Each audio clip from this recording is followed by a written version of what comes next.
भारत की जनता आजकल इतनी भूखी है कि खाने को धोखा भी खा लेती है। आम आदमी आज हवाई चप्पल पहन के हवाई जहाज नहीं चल रहा, आम आदमी हवाई चप्पल बेच के हवाई जहाज चल रहा है। एक एक डोमेस्टिक फ्लाइट उसकी राउंड ट्रिप की टिकट 20 से 30 हजार में बिक रही है। इनके बुलडोजर के चलते मैडम भारत के लोग सवाल पूछना भूल गए। नए भारत में आजकल ट्रेन पटरी के ऊपर कम और पटरी के बाहर ज्यादा चलती है।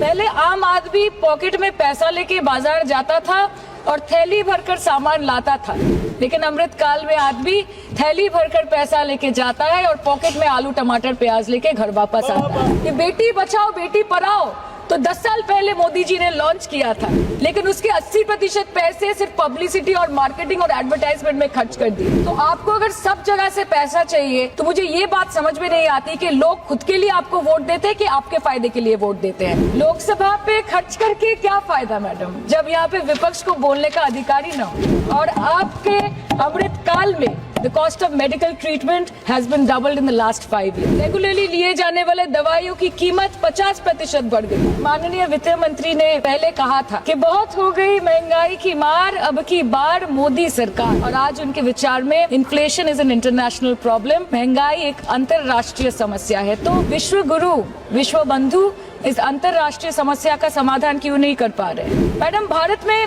एक मिडिल क्लास जो 1 साल पहले एक वेजिटेरियन थाली 100 रुपए में खाता था, आज वही वेजिटेरियन थाली 152 रुपए की हो गई। टमाटर की कीमत 247% बढ़ गई, आलू की कीमत 180%, लहसुन 128% और तेल नमक आटा मैदा 18%। आज आपके उधार की वजह से हर हिंदुस्तानी पर 1.25 लाख का बोझ चढ़ गया और आप उनकी मजबूरी को अपनी ताकत समझते हैं। बंगाल में ऑल इंडिया तृणमूल कांग्रेस की प्रदेश युवा अध्यक्ष होने के नाते मुझे हर दिन कई नौजवानों से बात करनी पड़ती है।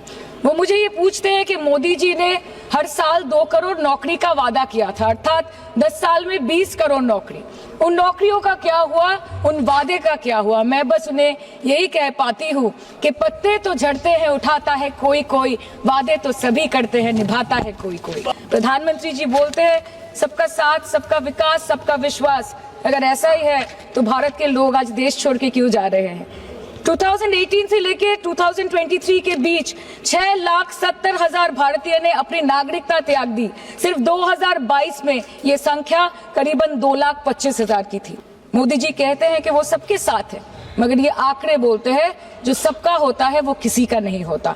और बंगाल के साथ तो कुछ अलग ही रिश्ता है इनका। The relationship is that of quid pro को। बंगाल में सिर्फ दीदी है तो मुमकिन है, ठुकरा के मेरा प्यार मेरा इंतकाम देखेगी। मतलब वोट है तो नोट है और वोट नहीं तो नोट नहीं। सो आप सबका साथ सबका विकास जो बोलते हैं, is it hinging on colour coding? आपको रंग पसंद नहीं तो आप बंगाल के लोगों को पैसा नहीं दोगे और फिर आप आके बोलते हो कि हम बंगाल में जीत क्यों नहीं पाते? Ma'am this is the reason, this step motherly attitude, जिसके लिए बंगाल के लोग हर बार इनको बड़े बड़े रसगुल्ला खिलाकर वापस दिल्ली भेज देते हैं।